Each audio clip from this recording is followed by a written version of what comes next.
15 de fevereiro de 2017, cidade de Fortaleza, estado do Ceará, bairro Bons Jardins. A travesti Dandara Ketley foi agredida por 12 homens com pauladas na cabeça, tapas, chutes, tudo devidamente gravado pela vizinhança que não fez absolutamente nada para impedir essa violência. Após tudo isso, ela foi colocada num carrinho de mão, como se fosse um saco de lixo, e conduzida para um outro lugar onde foi executada com tiros na cabeça. E aí você pode me perguntar o que foi que Dandara fez? Bom, nada justifica uma morte dessa, mas na realidade o único crime que Dandara cometeu foi o de existir. Exatamente, vocês não me ouviram mal. Na época, muitas notícias falsas circularam pela internet falando que Dandara fazia parte de organizações criminosas, que vendia drogas, mas na realidade, a única razão para ela ter sido morta desse jeito foi transfobia.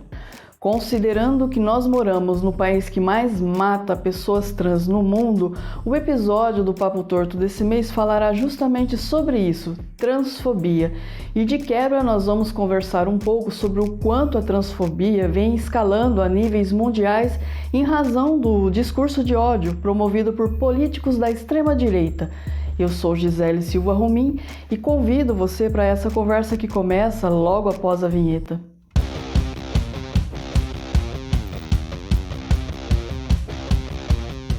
Para entender transfobia, primeiro nós precisamos entender o que é transgênero. E transgênero é uma pessoa que não se identifica com o sexo biológico com o qual nasceu. Então, dentro desse conceito estão abarcadas as travestis e os transexuais. A transfobia, portanto, é qualquer ação ou comportamento que se baseia em medo, intolerância, aversão, raiva, ódio contra pessoas trans em razão de sua identidade de gênero. Isso significa que o comportamento transfóbico diz respeito a toda e qualquer agressão física, verbal, psicológica que visa conter ou eliminar a existência de pessoas trans. Nesse exato momento, você deve estar se perguntando qual a relevância de analisarmos esse assunto relacionado à transfobia e por que, como sinalizado no título do vídeo, a transfobia se tornou um discurso padrão na boca de políticos de extrema direita.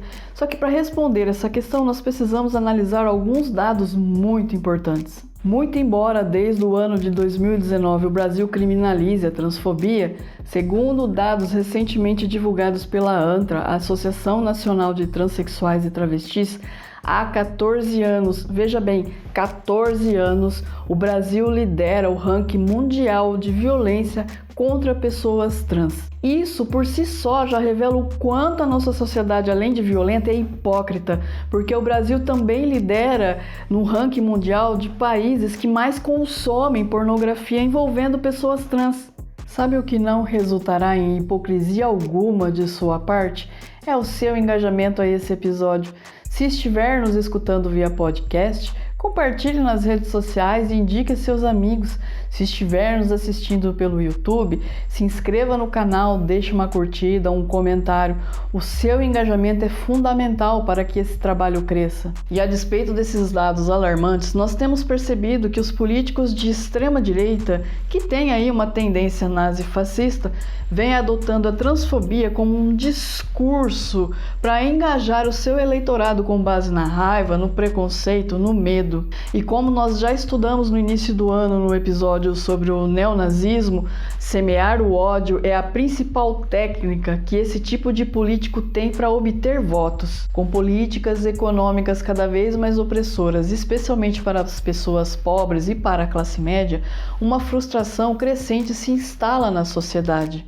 Quando isso acontece, encontrar um inimigo para culpar se torna uma arma no discurso dos políticos neonazistas. E se no passado Adolf Hitler foi alçado ao poder com o apoio do povo e das elites em razão de um discurso em que culpava os judeus por todos os problemas sociais e econômicos pelas quais a Alemanha passava, hoje, esses pretensos messias políticos semeiam ideias de que pessoas trans e LGBTQIA+, estão tomando os espaços sociais, ameaçando a família, a sociedade e roubando empregos. Querem um exemplo do que estamos abordando aqui? É muito simples. Aqui mesmo no YouTube, procurem o discurso que o deputado Nicolas Ferreira fez no dia 8 de março na tribuna da Câmara. Exatamente. Nesse discurso ele fala de homens que se sentem mulheres e que estão roubando os espaços sociais de outras mulheres, mulheres verdadeiras. Isso, infelizmente, não está só no plano dos discursos, meus amigos. No estado americano do Tennessee foi promulgada uma lei que proíbe as drag queens de se apresentarem em público e para crianças. Aí você me pergunta, que tipo de show é esse que as drags faziam para crianças? Nenhum. Na verdade, no estado do Tennessee havia um projeto levado aí à frente pelas drag queens, em que elas, montadas, faziam leituras de historinhas infantis para as crianças. Com esse tipo de lei promulgada, muitos artistas ficaram sem trabalho. E pior, existem em torno de mais de 26 projetos semelhantes tramitando pelos Estados Unidos. Bem, você pode até contra-argumentar dizendo, nossa Gisele, realmente essas apresentações com drag queens são muito sensuais, não é adequado para criancinhas. Mas aí, meus amigos, vamos tirar um pouco a nossa hipocrisia da sala. Vocês já viram aquelas apresentações das cheerleaders, antes das partidas de futebol americano ou de beisebol? Pois é, aquilo ali é puro suco do erotismo. E aí eu te indago, por que não foi proibida também as apresentações das cheerleaders? A resposta é muito clara. Ninguém promulgou uma lei daquelas contra as drag queens para proteger as criancinhas. A razão dessas leis é puro suco de transfobia. É transfobia pura. Então, meus amigos, minhas amigas, meus amigos, vamos tomar muito cuidado com esse tipo de discussão sobre banheiro unissex, doutrinação de gênero, mamadeira de piroca, ou então esse tipo de discurso que fala que pessoas trans ou LGBTQIA+, estão aí para roubar os seus espaços sociais, os seus empregos, porque na realidade, sabe o que acontece? São apenas seres humanos lutando para serem conhecidos e respeitados enquanto seres humanos. Um direito esse que inclusive não foi permitido de ser exercido pela travesti Dandara Catley. Então é isso, pessoal. Para esse mês do orgulho gay, tudo que eu desejo é que toda essa violência, ódio, preconceito se transforme em amor. Exatamente, amor. Eu agradeço imensamente a todos vocês que chegaram até aqui comigo nesse episódio. Um super beijo e até a próxima.